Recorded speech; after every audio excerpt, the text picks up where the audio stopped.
G. Nag-text si J. Ulit. Hello, mga madamers! Welcome back. Welcome back to my channel. In today's video, I'm gonna show you 5 types of people. 5 different kinds? Basta 5 iba't ibang uri ng tao kapag umaasa. Number 1, yung tinatawag nating sulyap master. Yung tipong magkakakanda duling-duling na siya. Kakasunod lang ng tingin sa kanya. Kagaya nito. Excuse me nga, hello! Excuse me!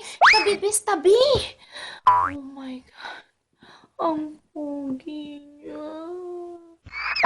Number 2, yung mga taong naniniwala sa signs. Yung pati si Madam Auring nagkanda loka-loka nakakahingi mo ng signs. Gaya nito. Universe, sige na po please. Last sign na lang po talaga, promise. Magpadala na po kayo ng sign. Last na lang po talaga, universe. Promise po, magda-diet na po talaga ako, promise. Last sign na lang. Oh my God, ayan na siya. Oh my God. Pag kumurap tong lalaking to, ibig sabihin gusto niya ako. Pag kumurap tong lalaking to, ibig sabihin gusto niya ako. Kumurap siya! Number 3, yung mga taong naniniwala sa flames. Yung tipong gagawin yung lahat. Yung tipong gagawin yung lahat, maging meant to be lang yung pangalan nyo. Kahit na minsan, yung kapalit nito, apelido mo. Kagaya nito. 1, 2, 3, 4, 5. F? Bakit friends lang? Hindi pwede to. Alisin ko kaya yung apelido ko. Sandali. Hindi naman siguro magagalit si Papa. Ulitin natin. 1, 2, 3, 4. 2, 3, 4, 5, 6. Ayan, lovers na. Oh my God, meant to be talaga kami. Sinasabi ko na nga ba.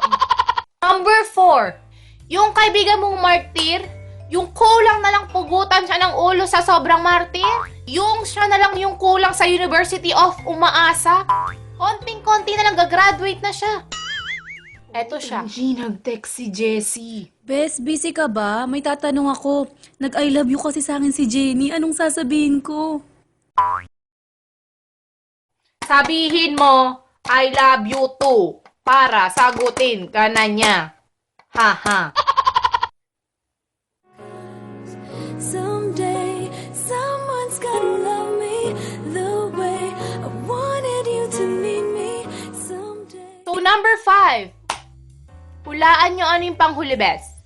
Ipapahuli ko ba naman yung K-drama? Dahil sa lecheng K-drama na yan, ang daming naniniwala sa forever.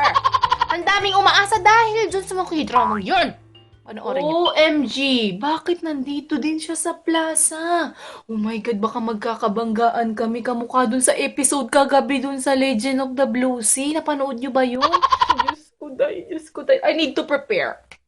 So that's it for our video, guys. Thank you for watching. Please like, subscribe, comment down below. See you in my next vid. Bye!